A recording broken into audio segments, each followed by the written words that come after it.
క్రైస్తవ జీవితంలో ఇది చాలా జాగ్రత్తగా గుర్తుపెట్టుకోవాలి. రైట్, మన గ్రోత్, మన అడావిడి అంతా మనం త్వరగా చూపించాలనుకుంటూ ఉంటాం. హలో, కానీ దేవుని వేస్తే ఎప్పుడు అలాగుండవు.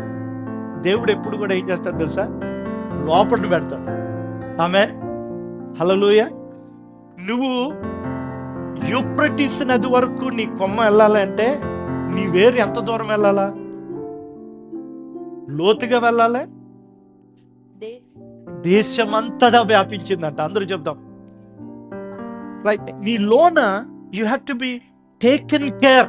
రైట్, మనం దేన్ని సీరియస్ తీసుకోవాలంటే మన లోన జీవితాన్ని సీరియస్ తీసుకోవాలా. ఆమేన్, హల్లెలూయా. అంతరంగ పురుషుడిని క్షేమాభివృద్ధి ఉండడా, మనం భోజనం ఎలా చేస్తున్నామో, బ్రేక్ఫాస్ట్ ఎలా చేస్తున్నామో, అలాగే మనం ఏంటి సీరియస్ తీసుకోవాలా? లోపల ఒక ఆయన ఉన్నాడు, దానికి ఏమైనా పెడుతున్నామా? ఒక వాక్యం చదివితే చాలా, క్యాలెండర్లో ఒక ప్రామిస్ చదివితే చాలా, వాట్సాప్లో ఒక మెసేజ్ చదివితే చాలా కాదు కదండి.